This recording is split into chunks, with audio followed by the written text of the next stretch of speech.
بسم اللہ الرحمن الرحیم۔ میرا نام نور ہے اور میری عمر 24 سال ہے۔ آج سے 4 سال پہلے جب میں 20 سال کی تھی تو میری شادی ہو گئی اور میں شادی ہو کر ایک دوسرے شہر چلی آئی۔ میرے شوہر کی نوکری ملک سے باہر تھی اور ان دنوں وہ چھٹیوں پر آئے ہوئے تھے۔ میری ساس نے ان کی غیر موجودگی میں ہی ان کے لیے رشتے دیکھنا شروع کر دیے تھے۔ آخر کسی کے توسط سے وہ ہمارے گھر بھی آ پہنچی اور میری قسمت ہی تھی کہ میں انہیں پسند بھی آ گئی۔ ہم لوگ ان کے مقابلے میں کافی کم حیثیت کے مالک تھے اور ہم 4 بہنیں تھیں۔ میرا نمبر تیسرا تھا۔ مجھ سے بڑی 2 بہنوں کی شادی ہو چکی تھی۔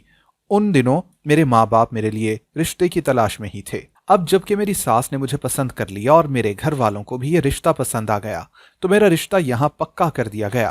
میری ساس نے مجھے انگوٹھی پہنا دی اور مٹھائی کھلا کر رسم ادا کر دی۔ کیونکہ ان کا بیٹا باہر تھا تو اس کی جانب سے رسم انہوں نے ہی ادا کر لی۔ اب میری شادی میرے ہونے والے شوہر کے آنے پر ہونا طے ہوئی۔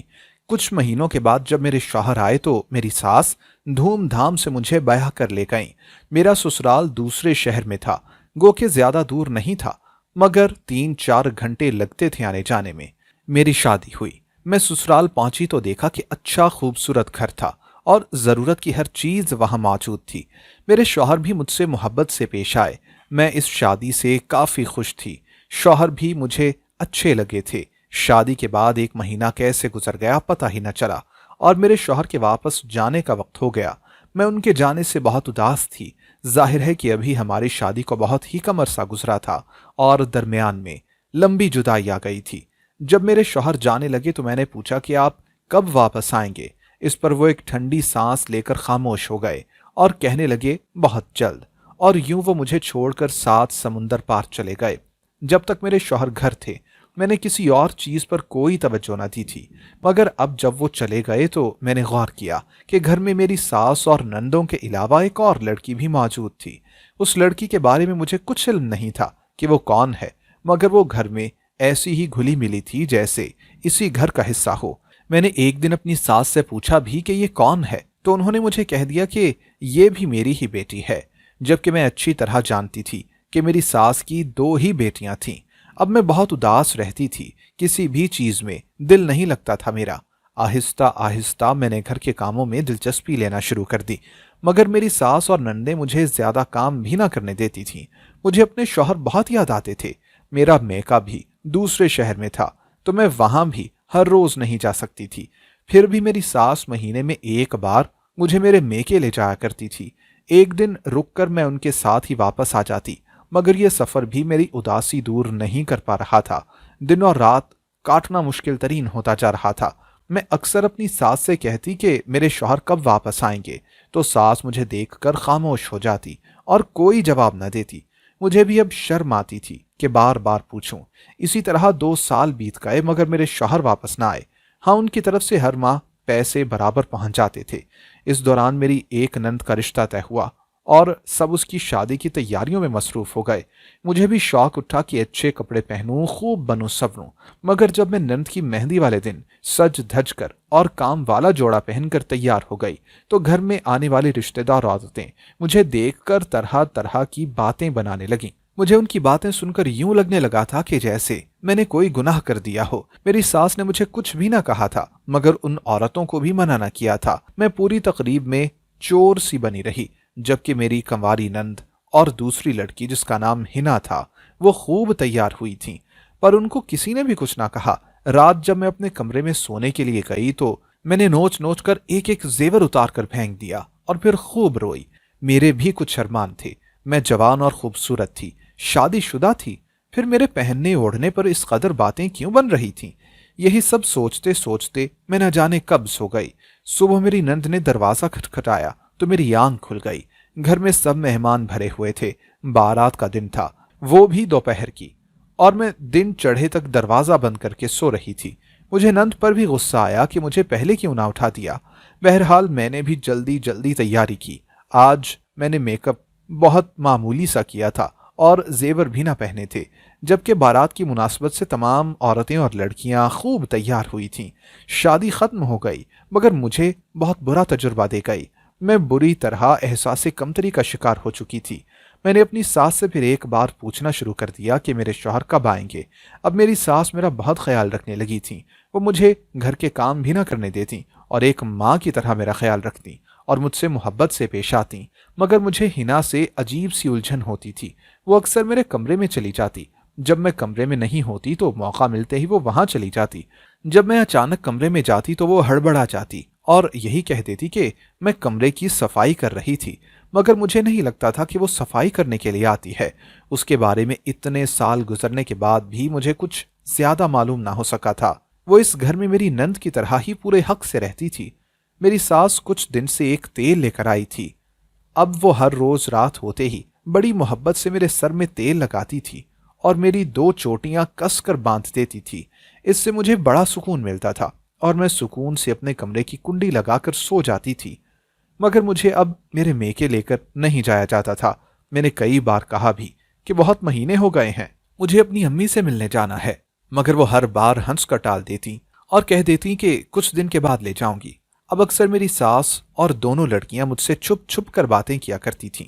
جیسے ہی میں ان کے پاس جا کر بیٹھتی، وہ موضوع تبدیل کر دیتی یا چپ ہو جاتی۔ انہی دنوں میرے شوہر کا فون آیا کہ وہ کچھ دنوں میں واپس آ رہے ہیں۔ جب میں نے یہ سنا تو بہت ہی خوش ہوئی۔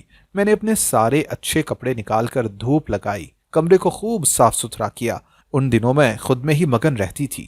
ایک مسکراہٹ میرے لبوں پر مچلتی رہتی تھی۔ جس دن میرے شوہر کو آنا تھا اس سے 2 دن پہلے میں نے اپنی ساس سے کہا کہ مجھے مہندی لگوا دیں، میں ہاتھوں میں مہندی لگا لوں۔ ویسے تو میں سوچ رہی تھی کہ یہ بات انہیں خود مجھ سے کہنی چاہیے تھی، مگر اب میں نے خود ہی یہ فرمائش کر دی۔ وہ مجھ سے کہنے لگیں کہ ٹھیک ہے میں لا دیتی ہوں، مگر وہ بڑی چپ چپ سی تھیں۔ مجھے تو یوں لگا کہ انہیں بیٹے کے آنے کی کوئی خوشی ہی نہیں ہے، بلکہ وہ تو الٹا غم زدہ سی نظر آ رہی تھیں۔ مگر میں تو اس وقت خواب و خیالوں کی دنیا میں مگن تھی، اس لیے میں نے کسی بھی بات پر توجہ دیے بغیر اپنی تیاریوں میں مگن رہی۔ دوسرے دن میری ساس میرے پاس آئی اور بڑی محبت سے مجھ سے کہنے لگیں، چلو آج تمہاری امی سے تمہیں ملوا لاؤں۔ مجھے بڑی حیرت ہوئی کہ اس وقت جب دوسرے دن میرے شوہر کو آنا ہے یہ مجھے میکے جانے کا کیوں کہہ رہی ہیں، مگر پھر میں چپ رہ گئی کہ کہیں وہ یہ نہ سوچیں کہ میں کس قدر بے شرم ہوں کہ شوہر ابھی آیا نہیں اور میں پہلے سے ہی ماں کے گھر جانے کو منع کر رہی ہوں۔ میں تیار ہو کر ان کے ساتھ چل پڑی۔ امی کے گھر آج بالکل دل نہیں لگ رہا تھا اور میری ساس اٹھنے کا نام نہیں لے رہی تھی۔ پھر وہ میری امی سے کہنے لگیں کہ وہ مجھے کچھ دن کے لیے ان کے پاس ہی چھوڑے جا رہی ہیں، بعد میں آ کر لے جائیں گی۔ میں یہ سن کر حیرت زدہ رہ گئی اور ان کا منہ تکنے لگی، مگر وہ مجھ سے نظریں ملائے بغیر جلدی سے اٹھ کر باہر نکل گئیں۔ میرا تو غم سے اور غصے سے برا حال ہو چکا تھا۔ مجھے کچھ سمجھ نہیں آ رہی تھی کہ میری ساس نے میرے ساتھ ایسا آخر کیوں کیا ہے۔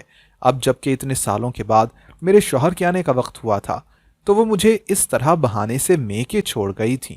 میں ایک کمرے میں بند ہو گئی اور خوب رونے لگی۔ میں نے اپنی آنکھوں میں کتنے خواب سجائے تھے مگر وہ سب چکنا چور ہو گئے تھے۔ مجھے یقین ہی نہیں آ رہا تھا کہ میری ساس نے میرے ساتھ ایسا کیا ہے، جبکہ وہ تو میری ماں کی طرح خیال رکھتی تھیں۔ پھر یہ سب کیا تھا؟ اب میں میکے میں جلے پیر کی بلی کی طرح پھرتی رہتی تھی اور چھوٹی چھوٹی بات پر رونے بیٹھ جایا کرتی تھی۔ مجھے تو دوسرے دن سے ہی انتظار تھا کہ اگر ساس یہاں چھوڑ بھی گئی ہیں تو میرے شوہر آئیں گے اور ساتھ مجھے لے جائیں گے، مگر 1 ہفتہ گزر گیا اور ایسا کچھ بھی نہ ہوا۔ ہر آہٹ پر میں یہی سوچتی کہ میرے شوہر ہوں گے، مگر کسی اور کو دیکھ کر میرے ارمانوں پر اوس پڑ جاتی۔ اس طرح 15 دن بیت گئے اور مجھے کوئی بھی لینے کے لیے نہ آیا۔ ایک دن میں نے اپنی امی سے کہا کہ مجھے اپنے گھر واپس جانا ہے، آپ ابو سے کہہ کر مجھے بس میں بٹھا دیں، میں خود واپس چلی جاؤں گی۔ میری امی بھی دیکھ رہی تھیں کہ میں کتنی بے چین ہوں، خاص طور پر مجھے اس خاص تیل کی ایسی عادت ہو چکی تھی کہ اب مجھے اس کے بغیر نیند ہی نہیں آتی تھی۔ دوسرے دن صبح میرے ابو نے مجھے بس میں بٹھا دیا اور میں کچھ گھنٹوں میں اپنے گھر کے سامنے کھڑی تھی۔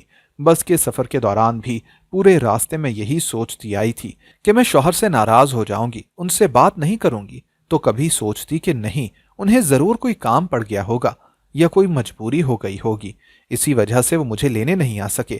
بس انہی سوچوں میں گرفتار میں نے دھڑکتے دل کے ساتھ دروازے پر دستک دی۔ کچھ دیر کے بعد میری نند نے دروازہ کھولا، پر مجھے دیکھتے ہی اس کا رنگ فک ہو گیا۔ وہ گھبرا کر اندر مڑی اور اماں کو آواز دینے لگی۔ میری ساس نے بھی جب مجھے دیکھا تو کچھ لمحوں کے لیے ان کا رنگ بھی سفید پڑ گیا تھا، مگر انہوں نے خود پر قابو پا لیا اور مجھ سے کہنے لگی کہ اری میری بچی، میں تو تجھے دوسرے دن ہی لینے کے لیے آتی، مگر میری تو طبیعت ہی اتنی خراب ہو گئی تھی کہ میں جا ہی نہیں سکی۔ یہ تم نے بہت اچھا کیا کہ تم خود ہی چلی آئی، تمہارے دم سے تو اس گھر کی رونق ہے۔ میں بے دلی سے ان کی باتیں سن رہی تھی، مگر میری نظریں بے چینی سے اپنے شوہر کو تلاش کر رہی تھیں۔ میری ساس اچھی طرح سے میری بے چینی سمجھ رہی تھیں، پر جان کر بھی انجان بن رہی تھیں۔ اتنے میں مجھے اپنے کمرے سے حنا نکلتی نظر آئی۔ میں نے جو اس کو اپنے کمرے سے نکلتے دیکھا تو مجھے شدید غصہ آیا، اور لمحوں میں ہی میرے دل میں ہزار اندیشوں نے سر اٹھا لیا۔ میں تیزی سے اٹھی اور اپنے کمرے کی جانب گئی، مگر میرا کمرہ تو خالی پڑا تھا۔ یا اللہ، یہ سب کیا تھا؟ میرے شوہر کہاں تھے؟ میں سر پکڑ کر بیٹھ گئی۔ پھر میں نے کچھ دیر کے بعد ہمت پکڑی اور اٹھ کر ساس کے پاس پہنچ گئی اور ان سے پوچھا کہ میرے شوہر کہاں ہیں؟ اتنے دن ہو گئے انہیں آئے ہوئے، اور وہ نہ مجھے لینے کے لیے آئے نہ مجھ سے ملنے، اور اب گھر میں بھی کہیں نظر نہیں آ رہے۔ یہ سن کر میری ساس سر جھکا کر بیٹھ گئیں اور بہت دیر تک کچھ نہ بولیں۔ پھر کافی دیر کے بعد کہنے لگیں کہ میرا شوہر آیا ہی نہیں ہے، ان کی چھٹیاں کسی وجہ سے کینسل ہو گئی ہیں اور وہ واپس نہیں آ پائے، اسی وجہ سے وہ مجھے میری امی کے ہاتھ چھوڑ آئی تھیں۔ یہ سن کر مجھے ان کی بات پر یقین نہیں آیا اور مجھے لگا کہ وہ مجھ سے جھوٹ بول رہی ہیں۔ میں واپس کمرے میں چلی گئی اور پھوٹ پھوٹ کر رونے لگی۔ اب مجھے ہر بات پر ہی شک ہونے لگا تھا۔ میں راتوں کو جاگتی رہتی اور میری آنکھوں کے گرد ہلکے پڑ گئے تھے۔ میری حالت دن بدن خراب ہوتی جا رہی تھی۔ میری ساس اب میرا پہلے سے بڑھ کر خیال رکھنے لگی تھی، مگر مجھے یہ لگتا تھا کہ یہ سب ڈرامہ ہے۔ وہ پھر سے روز میرے سر پر تیل کی مالش کرتی اور میری کس کر چوٹی باندھ دیتی تھی۔ ان کے جانے کے بعد میں کمرے کی کنڈی لگا کر سکون سے سو جاتی تھی، مگر اب اور مسئلہ ہو گیا تھا جو میری بالکل سمجھ میں نہیں آ رہا تھا۔ اب میں جب صبح سو کر اٹھتی تو میری آنکھوں میں گہرا گہرا کاجل لگا ہوتا اور ہونٹوں پر لال رنگ کی لپسٹک۔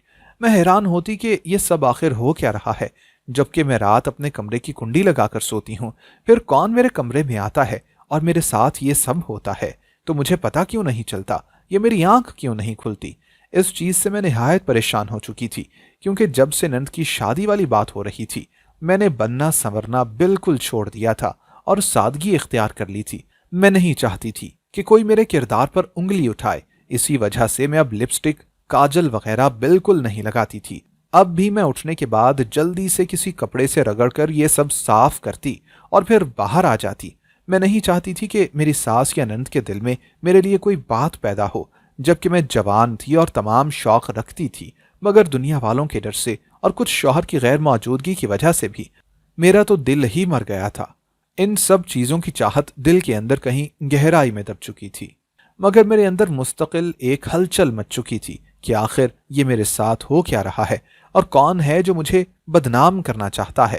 کچھ دن تک یہ سب اسی طرح سے چلتا رہا اور میں دن بھر ایک ایک کے رویے کو چیک کرتی تھی کہ گھر میں سے کون ہے جو ایسا کر رہا ہے، مگر مجھے کچھ ہاتھ نہ لگ رہا تھا۔ پھر میں نے یہ فیصلہ کر لیا کہ خود ہی اس بات کا کھوج لگانا پڑے گا۔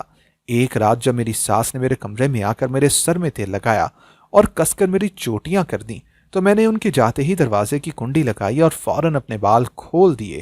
ایک تولیہ جو میں نے گیلا کر کے رکھا ہوا تھا اس سے رگڑ رگڑ کر اپنے بالوں سے تیل ہٹا لیا اور لیٹ گئی، کیونکہ تیل لگنے کے بعد مجھے نیند آ جاتی تھی، جبکہ آج میں جاگ کر دیکھنا چاہتی تھی کہ میرے کمرے میں رات کو آخر کون آتا ہے۔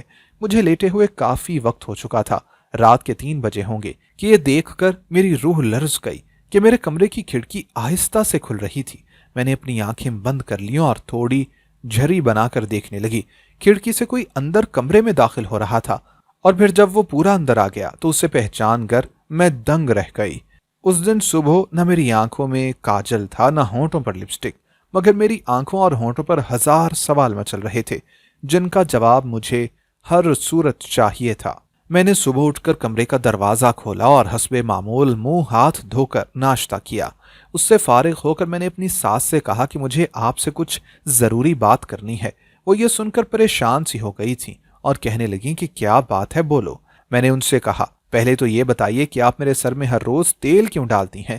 اس پر انہوں نے یہی کہا کہ سکون کے لیے، مگر میں نے ان کی بات درمیان سے کاٹ دی اور کہا کہ بس بہت ہو گیا، میں یہاں سب کی حقیقت جان چکی ہوں۔ اب بہتر ہوگا کہ آپ لوگ مجھے سب کچھ سچ سچ بتا دیں، ساتھ یہ بھی بتا دیں کہ اگر آپ کو اپنے بیٹے کی شادی اس لڑکی حنا سے کرنی تھی تو پھر مجھے بیاہ کر کیوں لائی تھی؟ میری ساس یہ بات سن کر سٹپٹا گئی اور کہنے لگی کہ بہو تم کیسی بہکی بہکی باتیں کر رہی ہو۔ میں نے بدتمیزی سے کہا کہ اب تو یہ باتیں فضول اور بہکی ہوئی ہی لگیں گی۔ میں آپ کو بتا دوں کہ کل رات میں سوئی نہیں تھی اور میرے کمرے میں جو ہوا وہ میں نے سب دیکھ لیا۔ اب مجھے بس اس سب کا جواب چاہیے۔ یہ سن کر میری ساس رونے لگی اور کہنے لگی کہ تم سب کچھ غلط سمجھ رہی ہو، یہ سب تو تمہاری بہتری کے لیے تھا۔ کیا کہا؟ میری بہتری کے لیے؟ میں نے تمسخر سے کہا۔ وہ کہنے لگی کہ چلو تمہیں آج حقیقت بتا ہی دیتی ہوں۔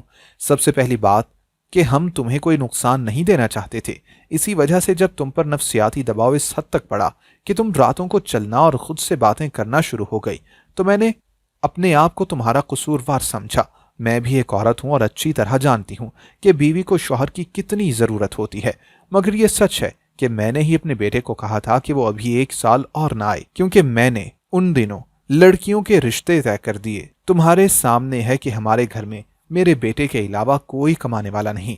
دوسری بات یہ کہ ہنا میری بچپن کی دوست کی بیٹی ہے، وہ دوست جس نے میری طبیعت خراب ہونے پر میرے بیٹے کو 6 ماہ اپنا دودھ پلایا تھا۔ تو تم یہ شک تو اپنے دل سے نکال دو۔ اب وہ بات بھی بتا دوں کہ جس کی وجہ سے یہ عدالت لگی ہے۔ تم پر نفسیاتی دورے پڑنے لگے تھے اور تم رات کو اٹھ کر روتی چیختی تھی اور اپنے بال نوچتی تھی، مگر صبح اٹھ کر تمہیں یہ سب یاد نہیں رہتا تھا۔ اسی وجہ سے میں نے تمہاری کیفیت بتا کر حکیم سے ایسا نیند آور تیل بنوایا تھا کہ جسے لگا کر میں تمہارے بال کس کر باندھ دیتی تھی تاکہ تم سکون سے سو جاؤ، مگر پھر بھی تم آدھی رات کو نیند میں ہی چل دیتی تھی۔ میک اپ کرتی، بنتی سنورتی تھی۔ ہنا تو روز رات تمہارے کمرے میں چلی جاتی تھی اور چھپ کر تم پر نظر رکھتی تھی تاکہ تم خود کو ہی کوئی نقصان نہ پہنچا لو۔ یہ سب کہہ کر میری ساس چپ ہو گئیں اور میں حیرت سے یہ سب سن رہی تھی کہ میں کیا سمجھتی رہی اور یہاں تو معاملہ ہی دوسرا نکلا۔ میری ساس نے اس کے ساتھ ہی مجھے خوشخبری بھی سنا دی کہ 6 ماہ بعد میری دونوں نندوں کی شادیاں ہیں اور اس میں میرے شوہر نے بھی شرکت کرنی ہے، بلکہ اب وہ مستقل یہیں آ رہے ہیں اور میں اب ان کے ساتھ ہی رہوں گی۔ یہ سب سن کر میں نہایت خوش ہوئی اور ساتھ ہی ساتھ شرمندہ بھی ہوئی کہ یہ سب لوگ میری محرومی کا احساس کرتے رہے اور میں سب کو کتنا غلط سمجھتی رہی۔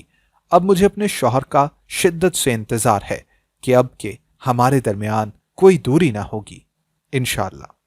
دوستو، اگر آپ کو ہماری آج کی کہانی پسند آئی ہو تو لائک کرنا اور کمنٹ کرنا ہرگز نہ بھولیے گا، اور اگر آپ مستقبل میں بھی ایسی کہانیاں سننا چاہتے ہیں تو ہمارے چینل کو سبسکرائب کرتے ہوئے گھنٹی کا بٹن ضرور دبائیے گا۔